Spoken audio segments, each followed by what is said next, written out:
like to build great companies, understanding that yes, it is a creative process, but games business is two words: games and business. Business is 50% of it. We don't spend 50% of our time and resource on that part of it. Today I'm joined by a gaming industry advisor and former Xbox executive. He spent more than a decade at Microsoft and has worked with over 100 game studios, from indie teams to major publishers. Today he helps studios build stronger game companies and navigate the commercial side of the industry. What I say is what got you here isn't what will always get you to the next phase. Getting the game made is not the end point. It's not the end of the process. The game is obviously key, but they have to fulfill a role within a broader business. Otherwise, it's not a business, it's a hobby. We talked about what it takes to build a sustainable game company, from pricing and publishing to localization, growth, and understanding what players actually want. He also shared practical lessons on balancing the creative side of game development with the realities of running a successful business. People speak, oh, no one's investing in games. I said, well, we have to make ourselves investable. It's a privilege to be able to make games and sell them as a job. It's a privilege. We're not artists, we're entertainers. That's how I would look at it. We don't do it for ourselves, we shouldn't. It's for the people that play it. And if they love it, they'll pay for it and they'll ask us to do more. And that's what we can do. From someone whose mission is helping studios build great game companies, not just great games, please welcome this episode's guest, CEO of Player One Consulting, Chris Bain. Chris, welcome to the show. Hi, good to be here. Great to have you. So I usually do a quick rap sheet for people tuning in. So games industry advisor, former Xbox executive, spent over a decade in Microsoft, and has since worked with over 100 studios, from indie teams to major publishers, teaching them how to build stronger businesses. And before that was at Accenture, which is a big consulting firm for Fortune 500. So what can we talk about? What can't we talk about might be the better question. Like, there's a lot of different stuff we can. So what I wanted to get into is just a couple things, to be honest. So the main topic was the idea, not necessarily just to make great games, but how to build great game companies, and what does that actually mean from your perspective. So I'd love for you to maybe share with everyone listening kind of why you wanted to bring this up today and why you felt this was important, and then we'll get straight into it. Yeah, no, thanks, Harry. Yeah, I mean, that is really kind of my motivator. And I think it's a great question.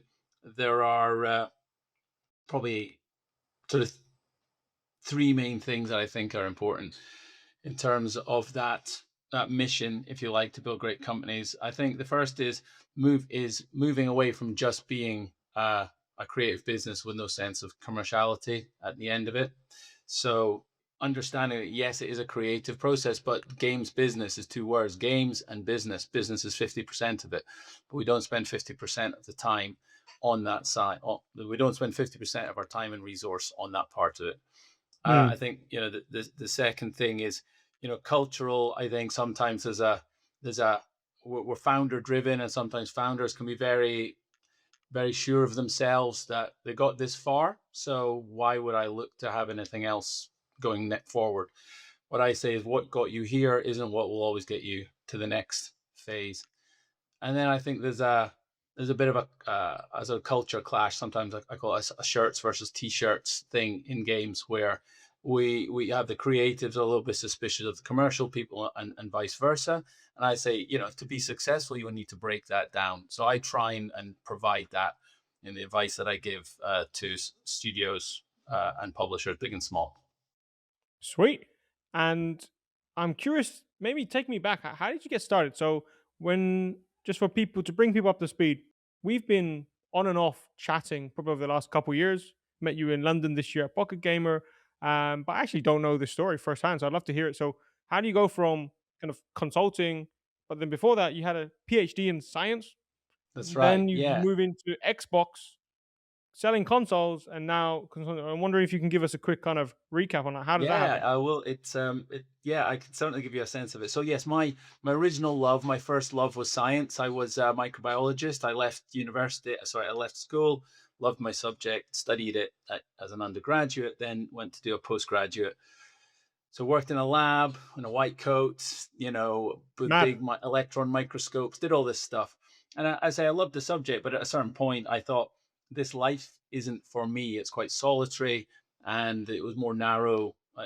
The subject matter became more and more narrow, and so I thought I couldn't really see my future in it.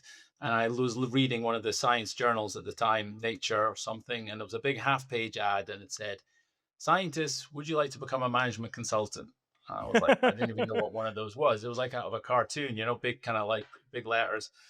And so it was, I can't remember who it was for, but it was probably McKinsey or something like that. So I investigated these things, and I saw, well, okay, I didn't even know what it was, but it was helping companies change to be more successful. And I thought, oh, that sounds quite an interesting role. I quite like that. It sounds good.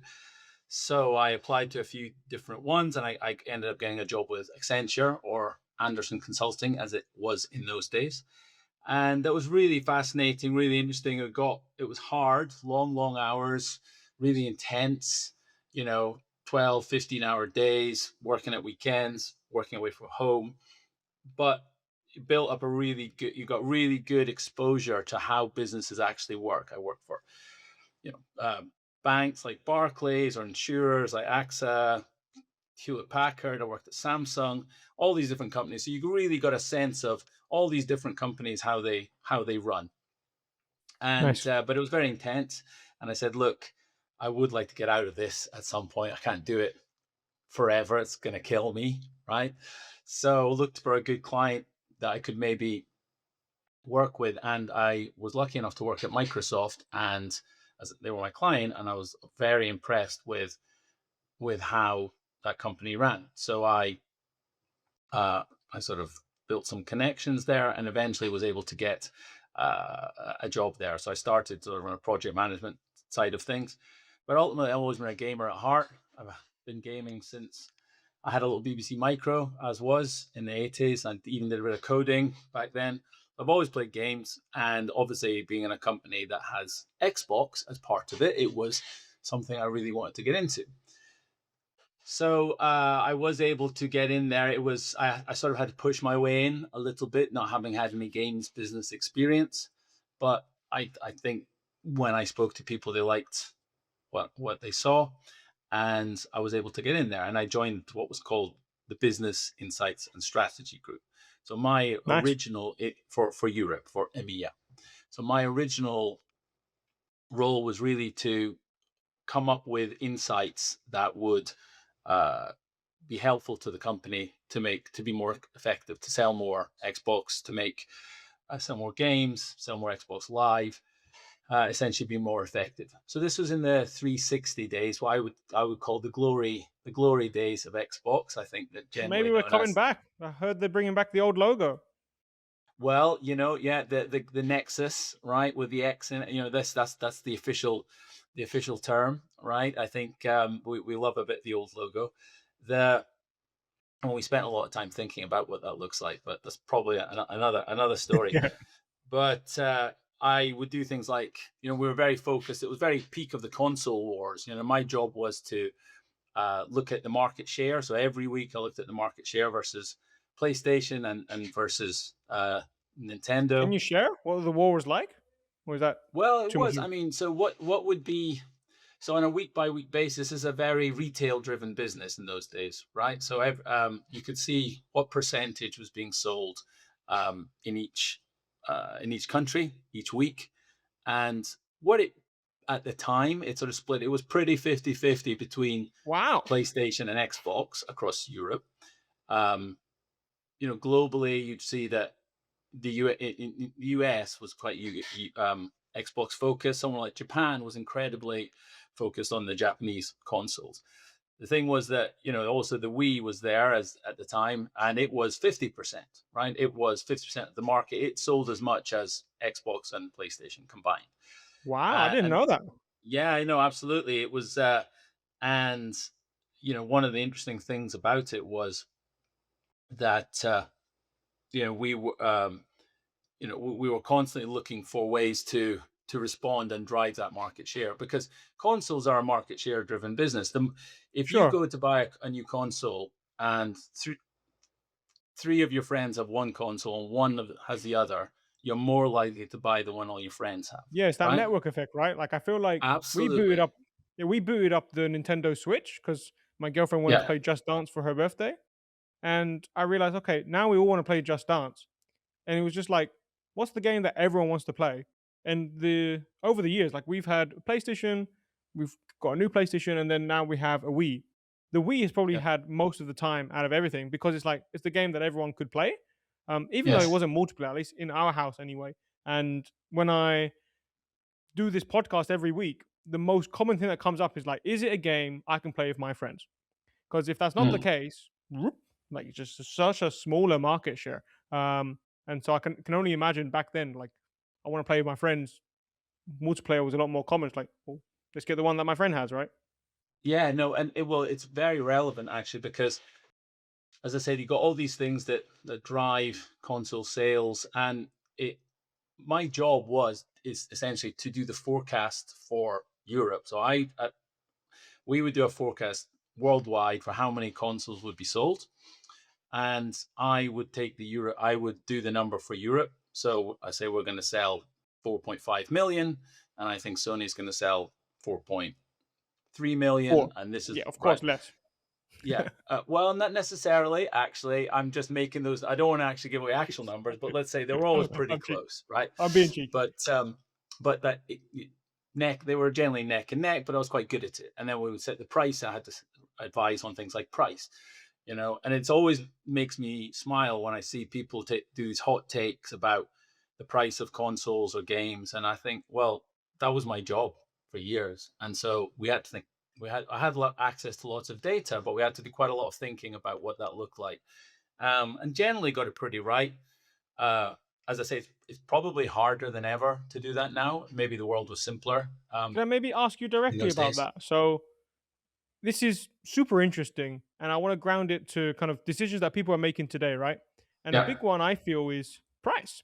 And I feel like you've got a Yes. very unique perspective because you not only have decided prices for consoles for that many years, but then more recently, just to paint a picture, guys, like over 100 companies have been Okay. advised to be better games businesses by Chris. Probably a lot more than that now because it was 100 even a year ago. So you've been able to at least, I mean, you can say it's better than me, but like you've probably witnessed many game launches and you've seen what works, seen what Yes. hasn't worked, been behind the scenes. So yeah, the very direct question here is I'm gonna role play as the developer for today's podcast. So, Yes. how do I even think about pricing? Like what is maybe from first principles, right? Like what's the maybe first thing I need to really understand, or what is a big mistake I need to avoid? Like you can tackle that question however you think is best. Yeah, that's a good question. Well, if I knew all the answers in great detail, I'd be talking to you from my yacht right now. Okay, because I think that if someone had the secret to all game success, then I think they'd be doing quite well. That said, what I would say is that price in general is under is under is underestimated in terms of its focus, right? So in I terms of can its imagine, yeah. importance, its salience, right? Well, We're maybe a little explain bit why. biased.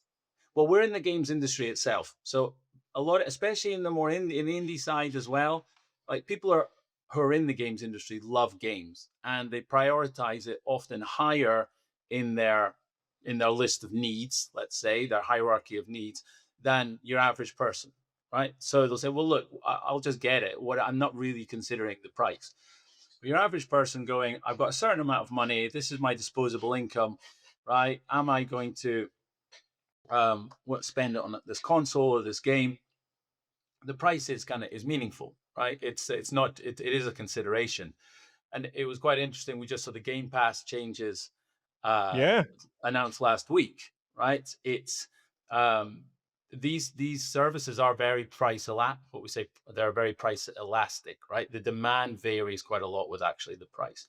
So, but the challenge always is, and this is the thing: if I put my game, so if I'm selling a game at $20 on Steam, right? I said this the revenue I get is the number I sell times 20. Okay, but it's actually probably about 10 once you take everything off. But the starting point is $20.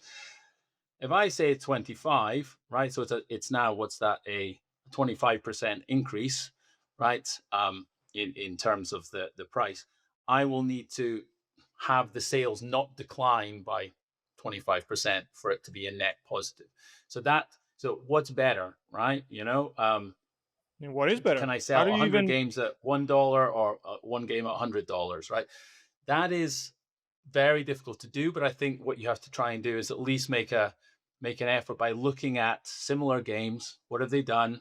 Don't just look at the very pinnacle of that genre because they're often an edge case, right? Yeah. Maybe look at the And median. Is that a good way to do it? yeah, medium, you take as much data as you can get, and then try and give yourself a range to work in. So I would always work with companies and say, let's look at a low and high, so best case, worst case, and then what's your best fit, somewhere in between, right? And sort of work out what do we do in each of those cases, right? Like be prepared for that, right? Think about what this looks like.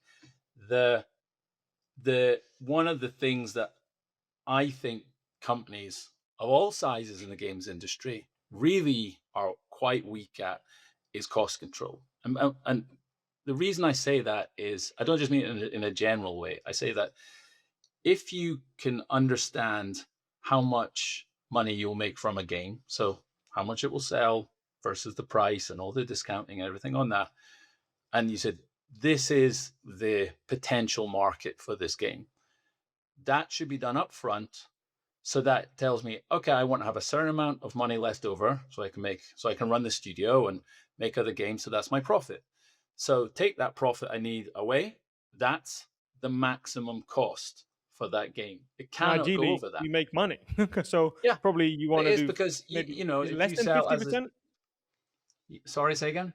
Yeah, sorry, spoke over you. The profit, that's the maximum. We don't want to run break even businesses, I imagine. So like I is exactly, yeah. do you recommend And, people to have like projections for like let's only spend 25% on this game, or does it depend? Like I'm curious, like you probably had those discussions like we just want this game out, we want it to be the best game ever, it's our first game, or like there's probably a lot of nuance there, but I'm wondering like how do we decide how much profit to make? Because like you said, I've met some of well, these creative guys, they just really love it and they're making money in yes, the meantime, and I get really mentally with my business hat upset and I'm like, wait, yes. profit's not bad.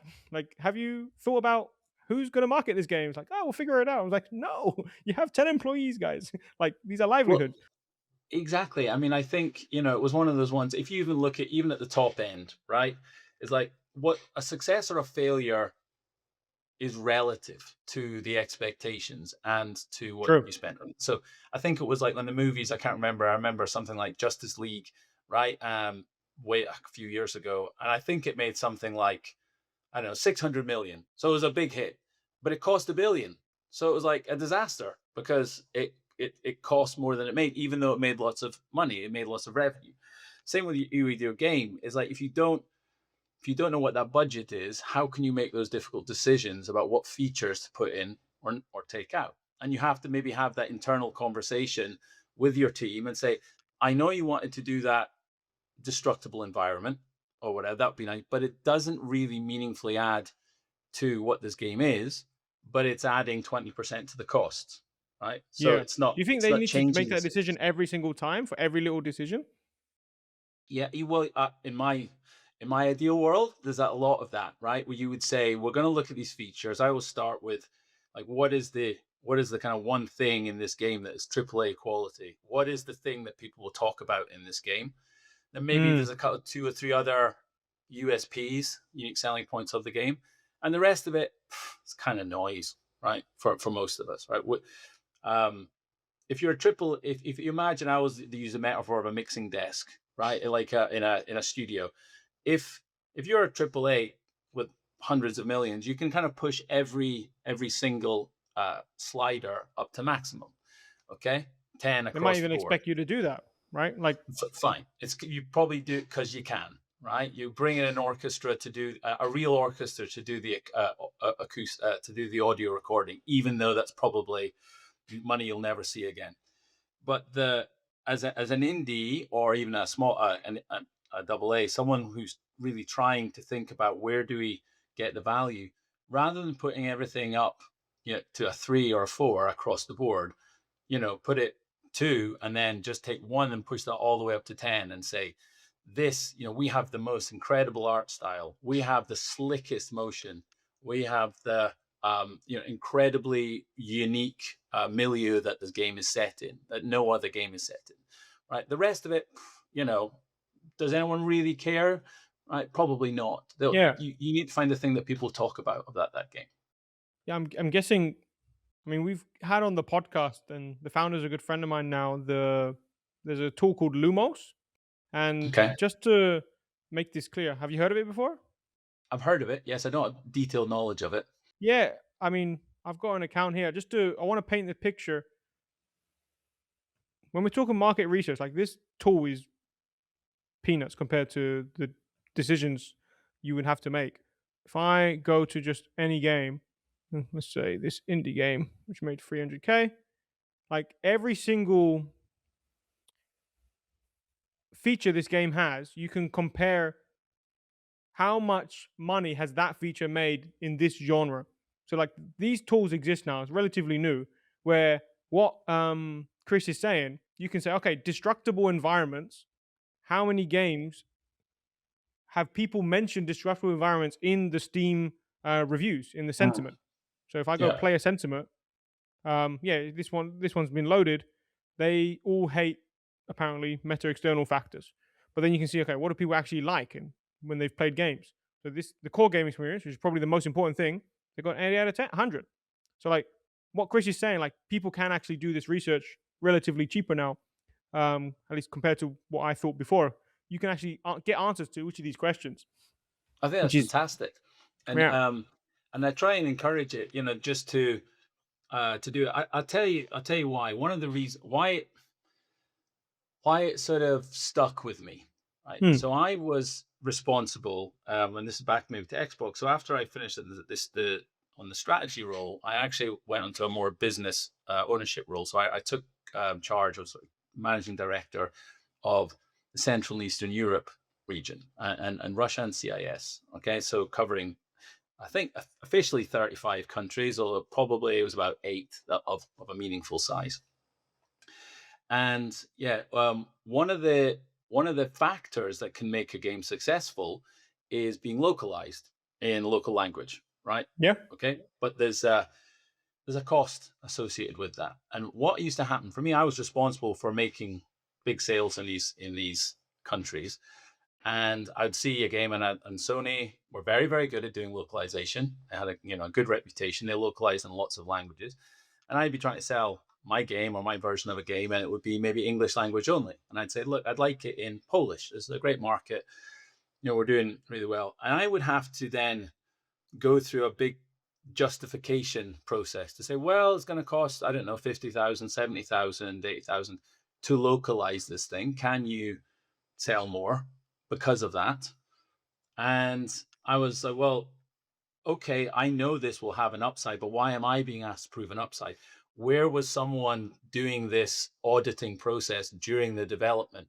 Why has someone been allowed to spend forever making the leaves on a tree look just right, which I see probably what you're costs way saying. more than 70,000, right? No one was Yeah, so asking like those questions. interesting. So like almost how dare us not have any budget left for localization, which is the most directly attributable to more revenue. Because like you cannot sell to a certain, let's say 80. Actually, this stat came on last week. It was someone who's talking about localizing the game into China, and Yes, they this was Pontus Mailer for anyone who wants to see that podcast. I know So him. Yes, I know he, Pontus. yeah, so he now has a Chinese publisher, and they got rough estimates. You could just get an English only game and put it into China, you will get around 15 to 20% of the benefit. The other 80%, you need to localize it into China. But the relative cost, basically, it's always like profitable. Even if the game is not culturally localized to China, it's just text. So, like Sure. for China, if you have the connection or you have a good provider, it's almost always profitable because it's such a big market. And that's even for games which aren't culturally relevant because there's people who, happy to play Western cultured games.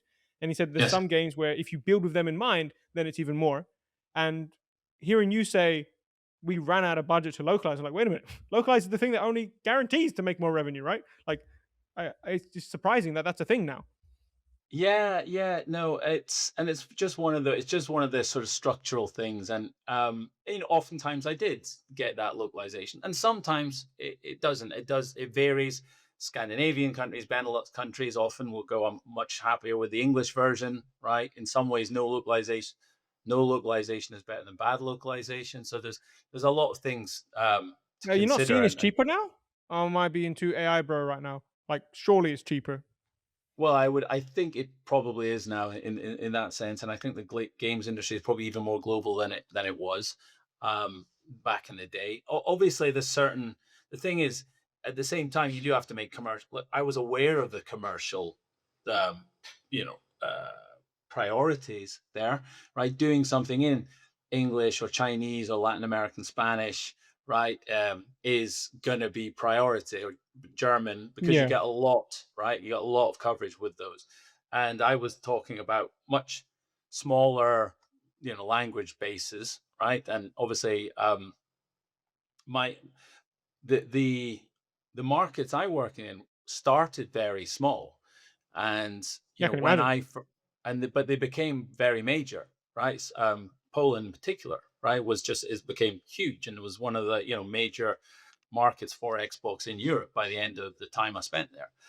So it was, and we actually now, most of your audience are aware of like what a hotbed of game development Yeah, and I publishing it I is used these to days as well. have one of my top 3 countries when I was looking for great Unity developers that didn't live in the most expensive place in the world was Poland, then Romania.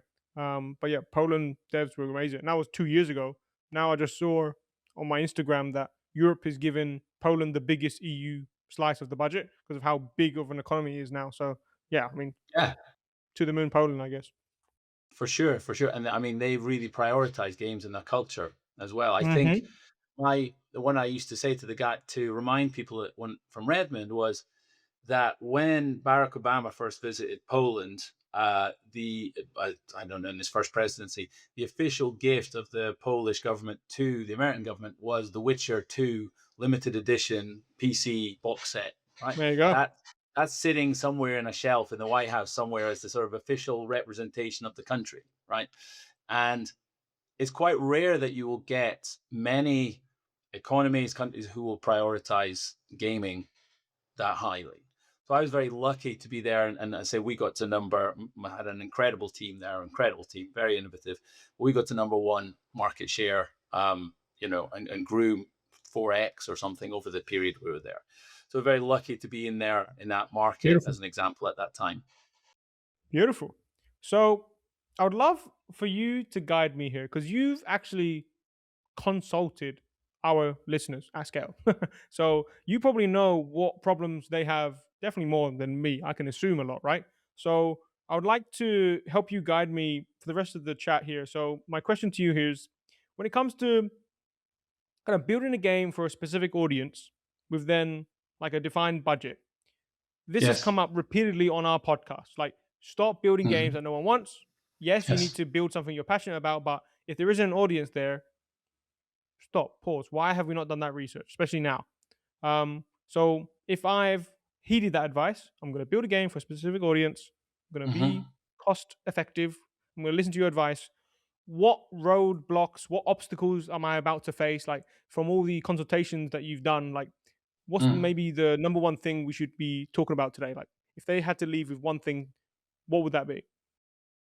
The and I'll focus here on the sort of smaller indie ones here because I think the larger kind of corporations have slightly different issues. There's some related, but just on the ones that I've done most in my consulting period, which is coaching smaller indies Can and we double define A's. that? What does smaller mean for you?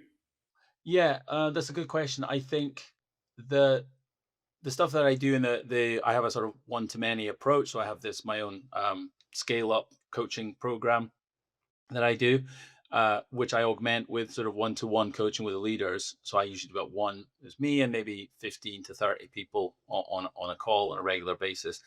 Typically, the size might be everything from a micro indie of maybe two people up to about 30 people in terms of size.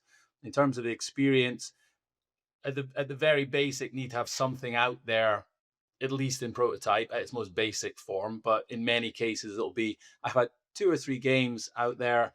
I'm sustaining myself as a business, or perhaps I'm treading water. Right? How do Right. I grow and get to that next phase? I have to now think about actually structuring my business. It's not just five of us sitting around a table with a pizza, like, creating this thing. Oh, now I have people who are looking for some sort of structure, some sort of progression, right? How do I assess who's good and who's bad, right? Once you get to about 25 people in a company, that's when you stop having regular contact with everyone in that company on a regular I'm basis. getting Some there people, now. We just yeah, hired 2 people on Monday. We have 2/3 people next month. So we're gonna be around 15 people. And yeah, during onboarding, I'm spending a lot of time with the writers, but like over time, you're like, wait a minute, I'm now looking at reports. This is yeah, new. And then I'm like, I need to make sure that everyone knows exactly what they're doing. And it's very different to when I first started. It was like, oh, we can spend 20 hours together. We'll be fine. Like yes, I'm feeling it now. exactly. So what got you where you are doesn't necessarily guarantee it'll get you to where you want to go, right? So this way you have to kind of have that constant learning, take advice from others who have been there. I think saying what's the number one thing is difficult, but I would say that there are a lot of issues. I do a bit of an Yeah. analysis of my calls. I use a bit of I Yeah, I'm started very using a little bit curious. of Even if AI. it's more than one, like I said, what's the number one to be dramatic? But like if you see more, let's talk about it.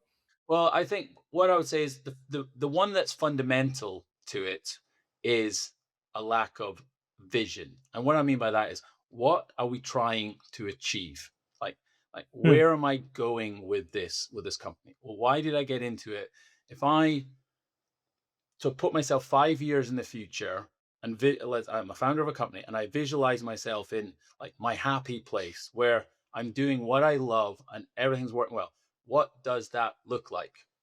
And it's amazing when I ask people that, first they kind of come with something which said, well, we need to get funding in the next 3 months, right? I said, well, no, I'm not asking about 3 months. I'm asking about 5 years. What are you aiming for? Right? What's the North Star, right? That you're headed for. Um, and the second thing is, and it's fascinating, is that the same as my co-founders, the rest of the leadership team? Uh, what are we trying to what are we trying to achieve here?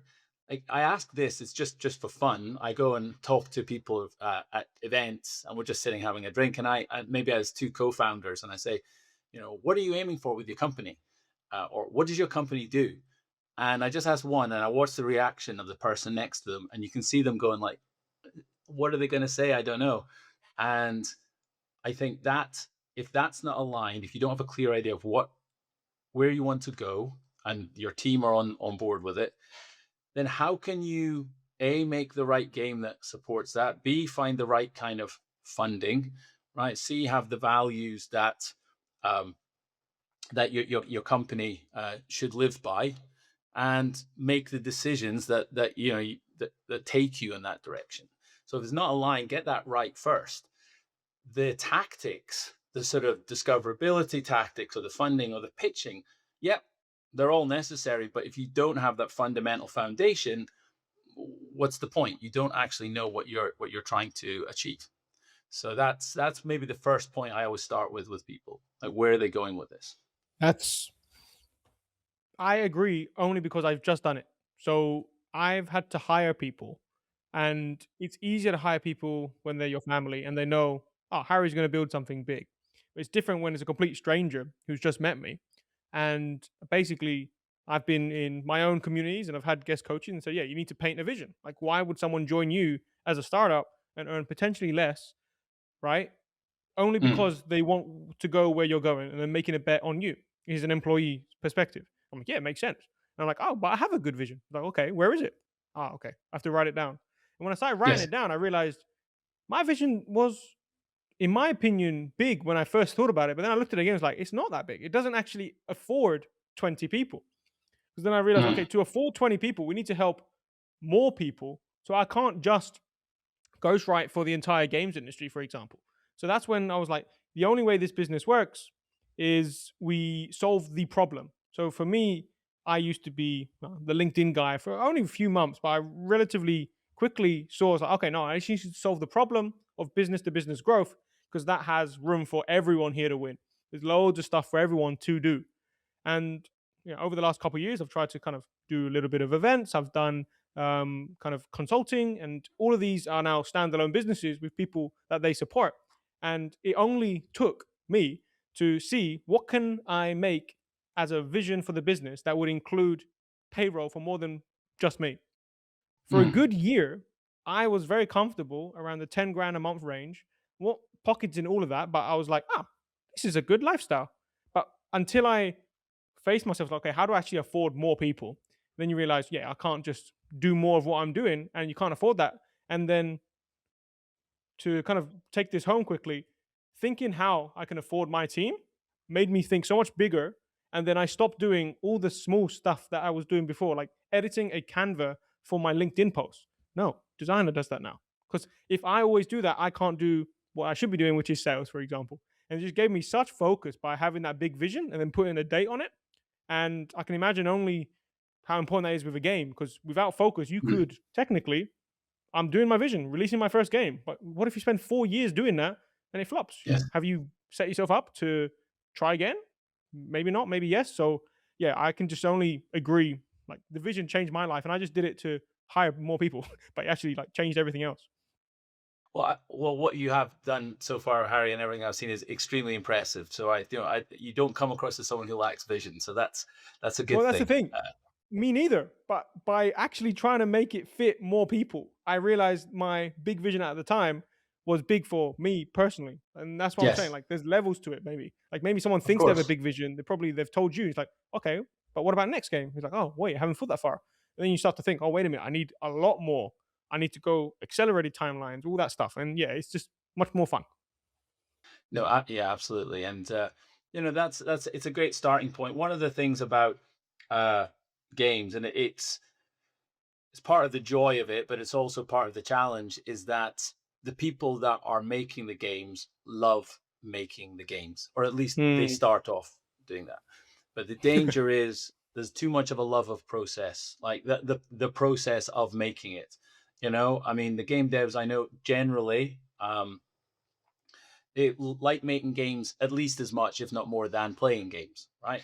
And Yeah. that's a level of enjoyment that most people do not get from their job or don't even expect to get from their job. So it kind of has a slightly distorting effect. And what I would say to a lot of the the cohorts of the people I talk to is getting the game made is not the end point. It's not the end of the process. I've made the game, Gold Master's done. Okay, what should I do next? It's like, no, that's the start of that's part of building a games business, building a games company, right? The game is obviously key, or games are key to it, but they have to fulfill a role um, within a broader business. Otherwise, it's not a business; it's a hobby, right? And then that's hobby is fine, but you have to find another way to go and get your financial security, right? So if you want those things to go together, then there's certain ways of doing things, some compromises that need made, and you have to consider those. Yeah. Especially, I feel like this is all fine and dandy when you have a solo dev. Do what you want.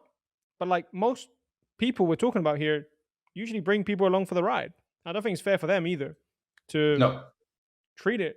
Yeah, I feel like there's a weird thing where it's like, ah, marketing is later or publisher is the enemy. It's not like, I'm not trying to paint the whole world like that, but there's a certain group of people who just think that this is an icky subject. And I'm like, wait a minute, Hmm. this is a business. If people can't play the amazing game you've made, that doesn't mean the world is out to get to you. It's just like that's part of the game of making a game and making it make money is Yeah. this. Yeah, I mean that's part of what drove me to start the business, right? Because what I would Mm, see was, what one of the great things, and I loved working at Xbox and Microsoft, and it's an amazing company. Time was right to move on, but a great time there. And one of the great things that you learn there is, uh, you have to understand games because you have fans, right? Yeah, you're trying to make games that the fans love, so you have to be credible. You have to have authenticity, right, in terms of selling the things and winning fans, not just consumers, but fans for your brand. But at the same time, it is part of one of the world's largest corporations. It's a small percentage, I don't know, maybe 10%, something like that, of the revenue of the company, right? So it's not the biggest part. And you're not given an excuse to miss your numbers just because it's gaming. And I saw quite a lot of people in the broader games industry, and I include AAA publishers in this, who were frankly not up to that level of rigor, right? They weren't good at doing business. And yet people were saying, why does no one take the games business seriously? And partners, we work with partners, sponsors, IP partners, and maybe you're right, they didn't take the games industry seriously. But I said there's a responsibility comes with that. You have to show up in the right way, and have your have everything set up, and be professional, and think about what this is as a business. People speak, oh, no one's investing in games. I said, well, we have to make ourselves investable, right? So what does that involve? And we have to look at it in that way, right? It's a privilege to be able to make games and sell them as a job. It's a privilege, right? It's a great thing to do, but we shouldn't expect people just to give us the money to do it. We need to say, we're going to entertain you. We're going to give you something you want. And in doing that, we have to make some thoughts about, well, what do players want? And that what players want is usually what's commercially viable. So all that kind of comes back to thinking about, the players, right?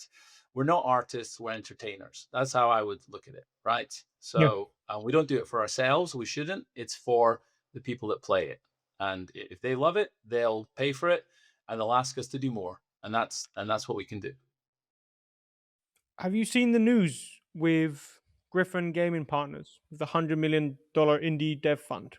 It was like Yes, yesterday. I have. Yes, I've seen Griffin. Yeah, they're one of the sort of, I suppose, few investors who are very specifically and Yeah. very not games focused and And very knowledgeable at games. and it's also revenue share instead of equity, which I thought was interesting because that, looking at the comments that we get on the podcast, that's a it's a big. Some of our most popular episodes are about talking about publisher relationships, and I know you've Yes. spoken publicly about this, and you thought kind of maybe the current, or at least the last couple of years, it's kind of broken down a little bit, and this seems like, uh, is it solved everything now? Like we have these revenue share models. So I'm curious for anyone who's kind of reading that headline and is looking for kind of revenue to, sorry, looking for funds to finish their game. As someone who's kind of seen a lot of these deals happen, like what should I do with this new information? Should I be, I don't know, how do I get some of this money? Like I'm feeling it's one thing to sell the copy, but I'm wondering how do you sell it to a publisher or to someone who's going to kind of fund the game? Well, this comes up a lot. Like publisher relationships is a sort of topic that comes up all the time. In fact, some discussions this morning I had were very much around that. And I've worked with publishers and with studios. There's no good and bad in them, right? Both have the challenges. They're both difficult businesses to run effectively. What I try and this is what comes back to that vision and thinking about what I'm trying to achieve. Because if you know what you're trying to achieve, right, and the potential of that, the funds, the type of funds, and the amount of funds that you need. And very popular is historically is project funding, which often comes in form of a publisher advance. But the thing is, I do think people forget what the publisher isn't just a source of money. And if you're just focused on getting the game made, and you're like, I just want to get the game made, so I need money, those guys will give it to me. They're publishers. It's like, people aren't really hearing what that actually is. The publisher is not doing a charity. It's their business. They are selling their services. Now, back in the day when I was working doing like retail games, retail, physical retail. The publisher, you think about the power a publisher has. Their power, a publisher is managing, forget the investment they make, they're managing the distribution, right? They're dealing with distributors, they're dealing with inventory, shipping, paying platform holders, talking to retailers. I mean, retailers are the most, commercially savvy people in the world. The average studio met them and did a deal with them, they'd be walking out in their underwear, right? Like they would be absolutely taken to the cleaner. So the publishers take the fee and say, we'll manage that kind of messy relationship for you. Okay. Oh, and we'll also do some marketing. Some of it will be online, some of it will be in store, some of it will be, on our owned media or kind of our owned assets. But now with digital distribution being the norm, the main thing, a huge aspect of what makes a publisher valuable is gone. You could just stick it up on Steam or on one of the or one of the maybe get a deal with Game Pass or something like that. So, what is the value proposition of a publisher? Well, it is we'll market your game, right? We will. I'll take 30% of your net revenue, but because we're so good at what we do, you'll make more than 30%. You'll net out positive. We'll take 30%, It's but we'll almost drive your like sales up 50%. it's almost like having an agent. Like you could either self-manage yourself, like if I'm an actor, or Yeah. you give me 30% and I'm going to get you more than 30% back. You could do it yourself. You could build an in-house marketing team, but you just the tricky thing is, I feel, is on average, we had a Ben Gvallo on the podcast a Hmm. couple weeks ago, and he's from Midwest Games, and he's prides himself on always being in market, as in always publishing a game. And he Yeah. mentioned the stat where the average published game will always do better than the average non-published game. And of course, that's an average statement, but like there are things that a publisher can do that we can't do because they've been in market. However, not every publisher is made equal, I'm sure. So No. it's one of those things where, yes, you would benefit from getting one, but I feel like I don't want to put words in your mouth, but like it's important to understand what are you giving and what are you actually getting as a deliverable, and actually like measuring both of them up, because you might be able to get the marketing part for a lot cheaper without giving equity, right? Yeah. Well, this is the interesting thing. So, your point, coming back to the point you made about sort of Griffin or others providing funding that's separate from a publishing deal. If you get funding elsewhere and someone says, look, I'll just take a rev share or a bit of equity, whatever it is from you. Now, I'm not offering you any services, but I'm just giving you the money, right? You then have the ability to go, okay, what's the best way for me to net out with the most revenue here? Okay. Is it with a publisher? If so, which one? Because if I'm doing a strategy game, I probably want someone who knows about strategy games. If I'm doing a shooter, so I'm going to do shooters. If I really want to do well in Japan, I probably need a publisher that is based in Japan and understands that Japanese market. So you're making an active choice and you're saying, yep, I have the funding already. So now I'm saying I'm going to give this revenue in return for, the great services this publisher will give me. You know, you are if you're not getting an advance from a publisher, because that's what these project finance is, if you're not getting an advance, you're the client, right? You're the client. You're paying for this. You will give them money. So, and I think sometimes that gets lost as people just see the publisher as a source of funds. And then if you take that advance and the publisher isn't really set up for the business that you need, right? They don't understand your audience, okay? Or maybe you're not high priority because they've got multiple other titles, one that's bigger than the other. So you maybe get the intern doing your marketing within the company. You met the CEO when you signed the deal, and then you get the intern, right? These things happen. So you've got to consider all of these things. And so understanding what it is you want to do, what's the funding that I need, where do I get that, and then what's the best way to get the revenue for this. They could all be in one, but they may well be sort of in separate pieces. Interesting. So I want to ask you a bit of an open question here. So Yeah. you've coached hundreds of the indie studio founders, and you're obviously giving advice based on kind of your experience, right? I'm wondering, what have you learned directly from witnessing and coaching them? Like, have you learned anything over those years that you didn't know when Yes. you first started? Yes, I have. I've learned a heck of a lot because, as I say, my background originally was very AAA focused, big kind of, big publishers, platform hardware, that kind of stuff. So over the years, when I set up my own business, I started really getting to know some of the going to shows, getting to know people via the trade bodies and things. What have I learned? I think I've learned quite how stressful it is. I mean, it really is. You know, it is one of the. I'm amazed how people continue to push through doing building studios and building games. Right. I think that shows how much people love it. I think what I have learned is also there's so much about the culture of games that I love. There is a general sort of helpfulness and kindness that Yep. is innate in this industry. That's unusual in others. We've And so actually I think seen the difference of that firsthand because at my recruitment company, I was on the gaming team, but then the yes, same desk, next to me was on the NHS team or the tech team. And okay, when we talked about the amazing conversations we had and the relationship we built with our, games industry contacts, on their side, it's like, yeah, it's very transactional on our side.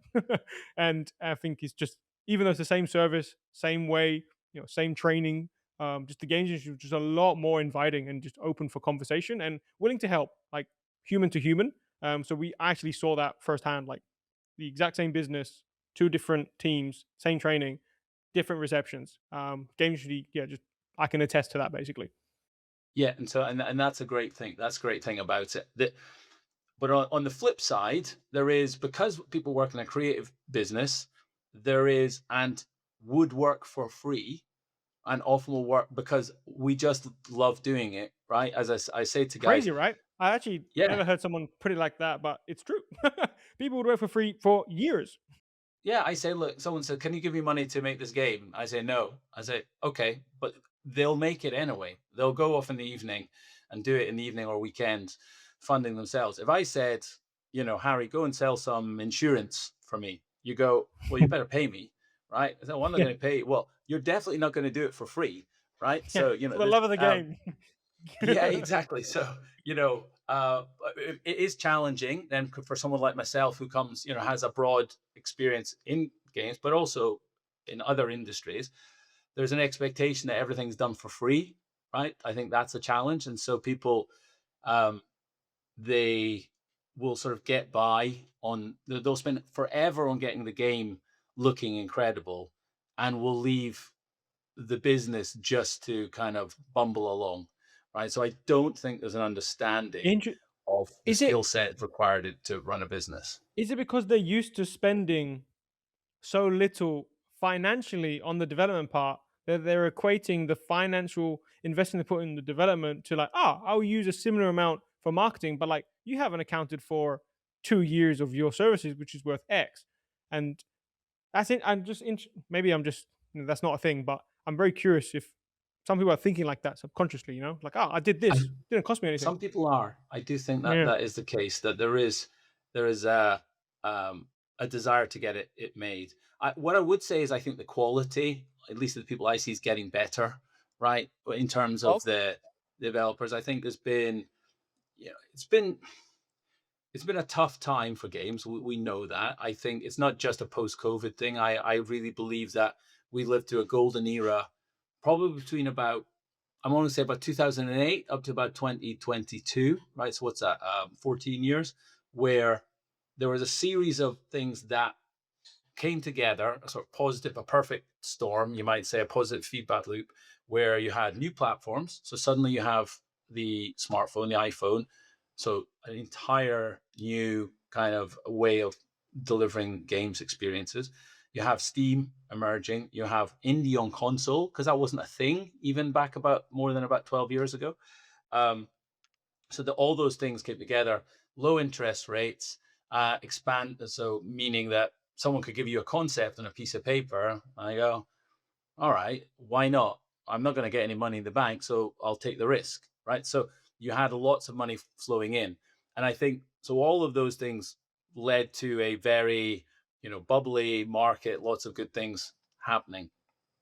COVID gave it that little extra sort of turbo boost for a couple of years, but it's kind of unraveled now, and we don't really have that level of innovation, and all these things that we talked about have kind of disappears. You have all these black hole games sucking people in, the sort of Robloxes, Fortnites, FIFAs, CODs, all those taking people's time. So it's a tough environment. That means that those that have survived so far, I think, have had to learn some of the tough lessons and have become a little bit more battle hardened. I see it especially in VR, right? So I have VR people on some of my courses.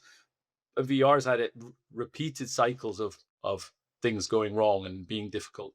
So those that are there are actually quite commercially savvy. It doesn't mean it's yeah. any easier, but I think they're doing a good job of it. Yeah, I was laughing. I help a lot of co-developers because they're technically service providers, and we help them kind of find more work. And we have a few as clients.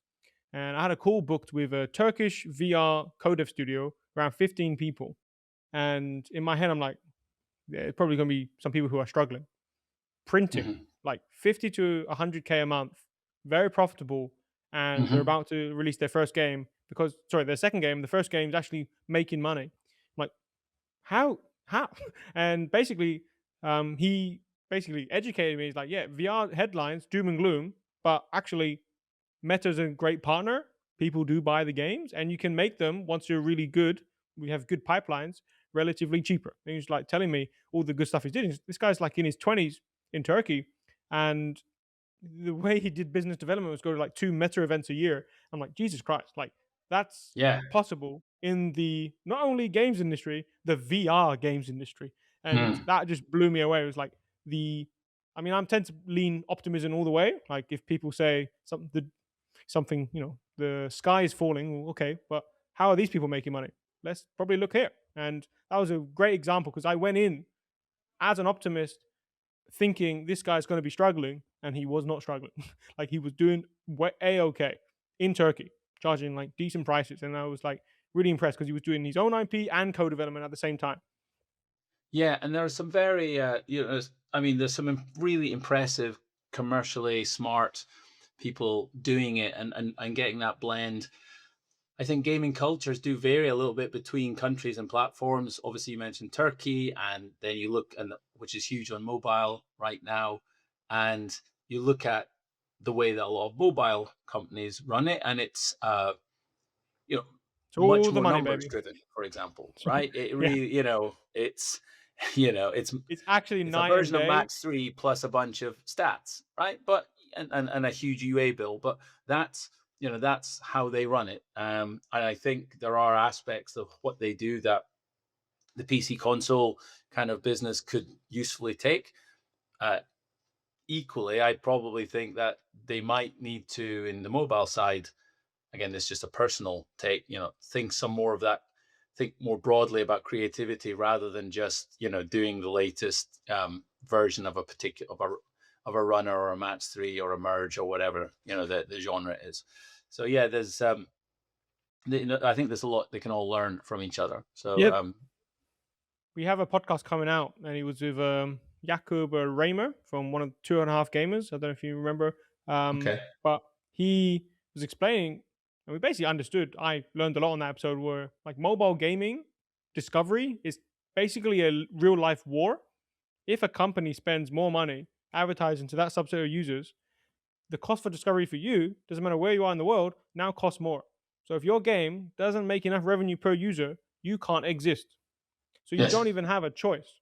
Whereas in console and PC, I think Xbox, I may be hallucinating this, like basically said they're going to move more into like paid advertising, but there's a massive difference in the amount of paid advertising done in the console PC market, where that's less of a case, where you can get Yes. word of mouth and streamers and a few activations and then catch wind. Where with mobile, like word of mouth happens, but it's definitely not at the same scale. So on that sense, very different.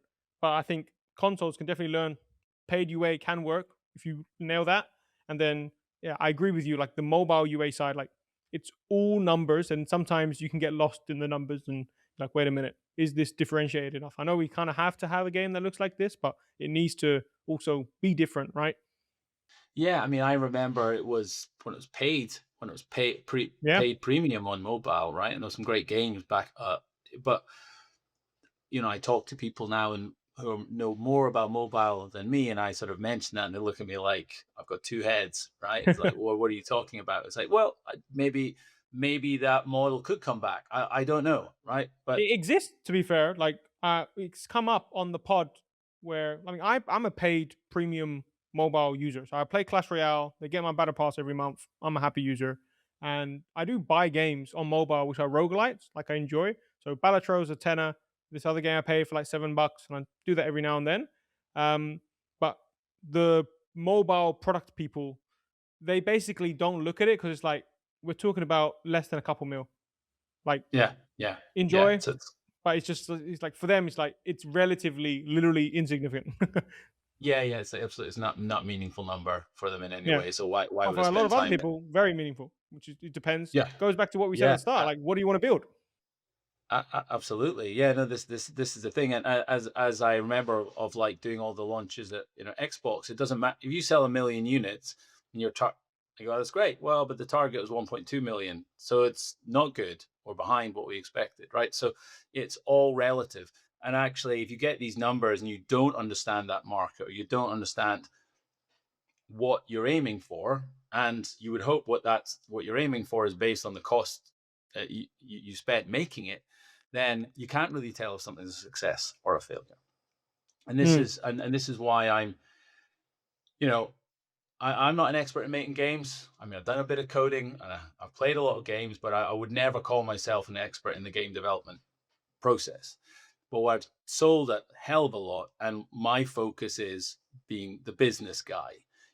Most people in games companies, like they, let's say on the development side, at least on the studio, you have often leadership that comes from the creative director side. So the creative director and the CEO can sort of be one person, right? I don't think that's healthy, right? You cannot be both. You cannot effectively, in my view, be the kind of final I mean, arbiter of what is in a game and be an effective CEO Arrowhead of, is a good example there. The sorry, say, CEO, Arrowhead Games, oh, Arrowhead yeah, yeah. Studios, Mhm. who Yeah, I have know them, yeah. Helldivers. So Helldivers. yeah, I mean, at the time when we would back in the day, I was doing recruitment. It was kind of known like the CEO was the CEO and the game director and the founder, and now they have Sham, I believe, who's much more on the business side. And people went through that transition, and there's probably a reason that happened, right? So I think that's a real life example for people where great game, they shipped the game, amazing, but then after a while, yeah, like if I was the be all and end all of all content in my company, like I was already being told off by Frank, like I can't just review every little thing, and it just doesn't work. Like someone needs to own that side, and someone needs to do the business side, right? Um, Yeah. I wanted to ask you, Mm. as a joke, I feel like I can do it, and I kind of want to do it. I feel like one day I can start a game studio and actually make money. I've done too many Okay. of these podcasts, and you're one person who's seen people actually do it. So I've had Mhm. two responses. One say, "Good luck, you make money more doing something else," and the second one's like, "Go for it, but you're going to basically need to hire very, very smart people, and those smart people aren't cheap. So we're talking about hundreds of thousands, maybe a year, and you're probably not going to do that anytime soon because that's like millions of dollars of development. And if you wanted to do publishing in house, you're probably not going to do that. So you're going to need to get a publisher and all that jazz. But I'm like, I don't know. All these mistakes sound avoidable. I feel like I could do it. I may be very naive. Yeah, well, couple of so I think you could do it. Okay. Really? I Okay. don't think it would be easy, but you could do it, right? I think you can either start from the game side, which is traditional in the games business. Like I've made this game, maybe I should turn it into a business, right? I Mm. wanted to make this since I was 9 years old. Now I've made it, and I'm 25. Oh, maybe I should turn it into a business. That's very game centric. Most other businesses, like in the startup world, are here's my business vision. What do I need? Oh, I need an app. I need a team. I need a marketing plan. I need users, and they assemble it to get to that point, right? I think you would have the ability to do that latter piece, which is, Oh, interesting. and then you'd say, what's the game I need to get to that point, right? Rather than, what would be a logical thing? Oh, you may say deep down, I love to make a 2D platformer, but you know that that's a terrible idea because there's loads of them and they never sell. You might say, oh, strategy or survival, crafting, that's where the money is, right? And I'll go I'm get a, a crack team. my brain feels more like, okay, what game will people want? And maybe that's more the mobile way of doing things. But in my head, if my mission was release a game and actually make money from it and sell more than Hmm. 1 million copies before 2035. Okay. I think if I had to logically do that, I would start a recruitment arm within HiveMind because I've already got the background. And now I'll get amazing talent pool. Also, that's probably going to be a profitable business. Amazing. And then I'm like, okay, how do we make more money from this, but also get another stepping stone to doing co-development? Sorry, to doing the studio, which is start Mhm. co-development. So do project based, and then build in-house hive mind talent that know how to do co-development and stuff, and then do co-development so good because I know how it goes with some of our other clients where you own entire features, or you can do a whole game, and we get that skill in-house, and then we have so much money where we can kind of self-fund our own IP and have kind of built that talent in-house. How is that not going to work? That will probably work, like surely. Well, that's like I like the positivity, and I kind of have Yeah. that focus myself. You got to have it. You got to have the belief. If you don't believe, what's the point in starting it, right? I would say that there's something about game. So many failures in the games industry are through bad management and bad leadership. Okay, but so then that's one of the reasons I kind of have my kind of Yeah, that's why you passion to exist. That's why change people it. pay you and they keep coming Yeah, back. well, exactly. However, there is there's something about games, and this kind of touches on some of the other advisory work that I do. With Mm. games, because it's this creative endeavor, it is incredibly hard to predict. So I've worked on games. I thought, oh my god, this is going to be amazing. This is an indie darling. It's got 9 out of 10 reviews. Everyone will love it. It looks so beautiful. We had to fight as a publisher. We had to fight for this game, and it didn't do what it needed to do. It maybe just broke even. It washed its face, right? And you're like, whoa, oh my god, I cannot believe what didn't happen. And we're trying to work that out.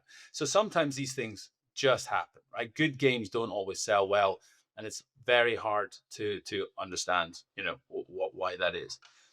But that said, it doesn't mean that it's not worth giving it a go, right? Just but and being smart in terms of I'll cover my costs with co-dev. There are ways to do it. There's no guarantee, but I think you can avoid a lot of the mistakes that people make, Yeah. right? I mean, before this, I don't know if I've told you, I used to be a professional gambler.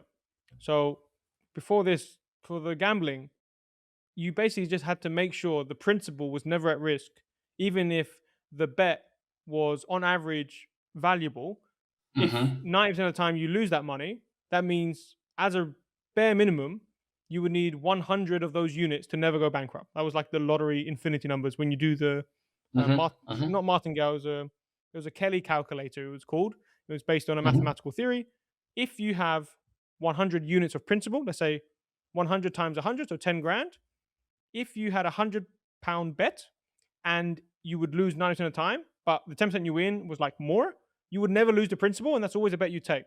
So in Yeah. my head with the games industry, the math wouldn't be that crazy, but like if you had enough money to do 5 games and 4 of them Mm-hmm. fail, but not fail so hard that you can still take the lesson and do the fifth one, surely I'm okay. Like I would probably try to think like that, and then Yeah. Yeah, it's like power law thing, right? This is what the VCs do. Okay, I mm, have 50 investments. I only need 10 to pay off and pay for the rest, or even 5 to pay off for the rest, right? And the rest can, well, what the heck, right? It's not. I'm not taking one bet and trying to do that. The challenges there, of course, are getting that capital funding, well, why not and make then smaller games, Chris? Like I'm wondering if well, you're but making a I think game, that's a yeah, good idea. There are studios I know, and there's a studio, and is a guy who runs a very good studio, and he's yeah. said we assess what each game will sell, and then we make the game according to that. And they have a great business. They've had some good hits, like say triple I hits, but you know that's the first thing they look at, and they say what's it going to sell, and then we'll make it to that budget, and usually they've got a pretty good chance of at least breaking even, or and maybe getting more. You would think more people would do that, right? But it's the problem is, and this is why I like that, Harry, that we get a chance to talk and talk more widely, is there are a lot of people I see in the industry, often the creative side, who come out and say, very unhelpful things like just make the game you want. Don't listen to anyone else. Just don't listen to feedback. Just do it. Just get it out. And that's called survivorship bias, because that one person, they threw the dart at the dartboard, it hit the bullseye.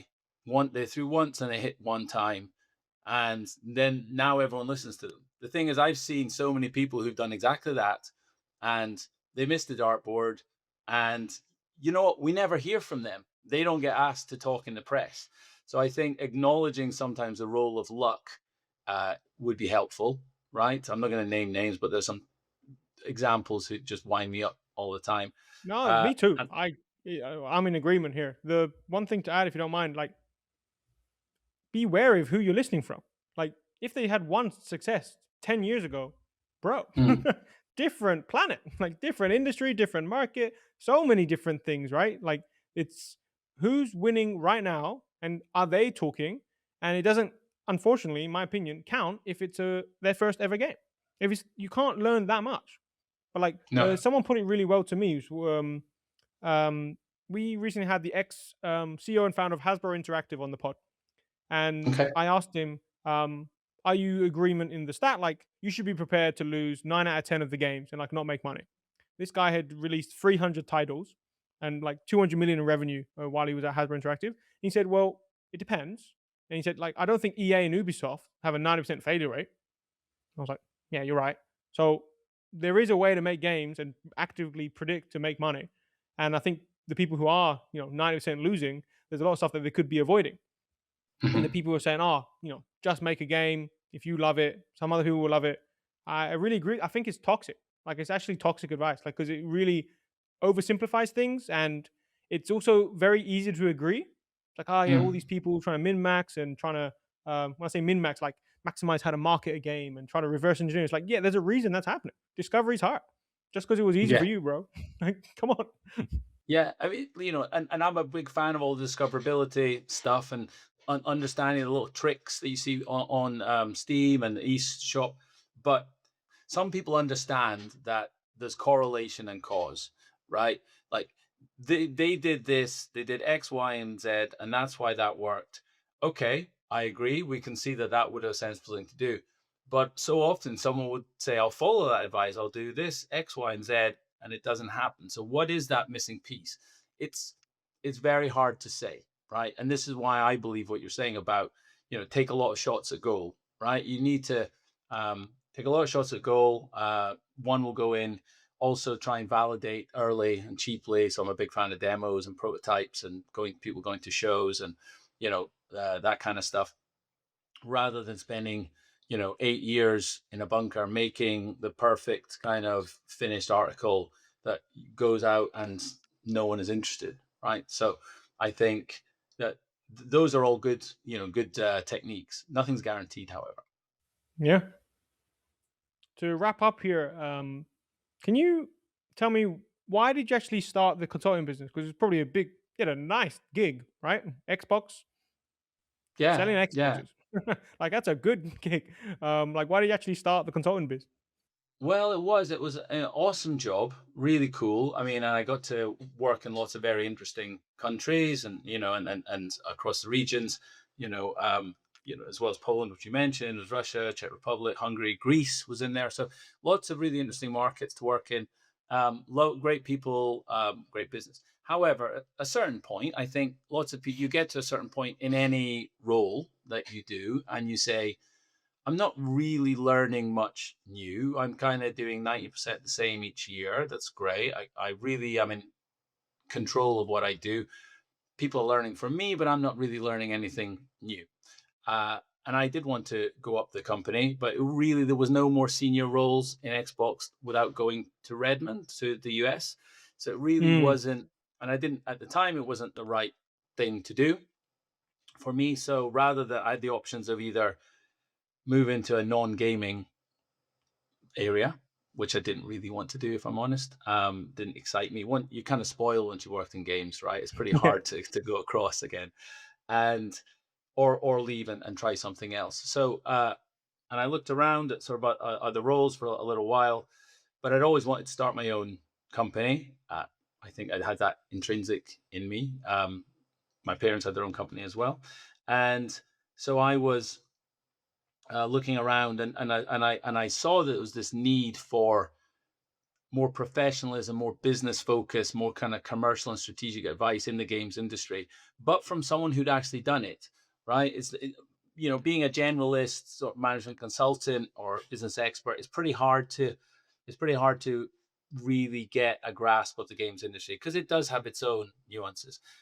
But I thought there's a role here to combine all the knowledge I got from my consulting days, working with lots of different companies in different industries, and everything I got on the game side. And so I've been working to do that. And obviously, there's maybe the one-to-one consulting with AA size studios. Excuse me. There's the game scale up for the indies. And one thing as well that, and this is just your point earlier about, you know, how difficult is it to run a games studio, is advising non-games companies on games. So I've worked with a couple of media companies, tech and telco companies, and one of the things they really struggle with is they think they understand games. If they're in tech, they think it's similar. But if you look at what Google have done or what Amazon have done, they consistently failed to really make an effort Yeah, despite spending billions on it. in So I've been crazy ways. trying to Yeah, advise billion-dollar ways. companies on, yeah, on what is required to be successful in games as well. So that's what the business is at the moment. I've been just over 8 years doing it, so Love it. it's never boring. So yeah, continue to enjoy it. Sweet. All righty. Let's ask you two more questions. One Sure. first question is, based on everything we talked about today, hmm what do you feel like we maybe haven't spent enough time on, or is there one thing you'd like people to leave with? You want to make sure that they really understand. Yeah, it's it's a good question. I think that one thing we haven't talked about maybe is the uh, is sort of the game. What I was just touching on there is games maybe reaching out to other business Hmm. areas, right? For two things. First of all, just on the, I think there's a lot can be learned about how to do business um, in other similar industries. You know, what can we learn from the tech industry? What can we learn from film and TV? Are there things that we can take from that, right?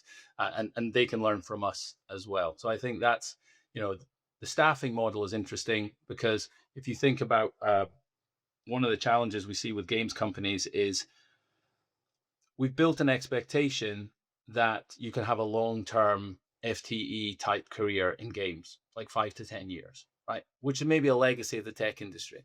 But if you look at other creative hit-driven businesses, they don't have that. People in TV don't go, well, I'll get a job for 10 years here. They go, all right, I'll work on this Movie project for one, 8 months. movie two, I'm a movie three. freelancer. I'll do it. Thanks very much. Great job. Move to the next.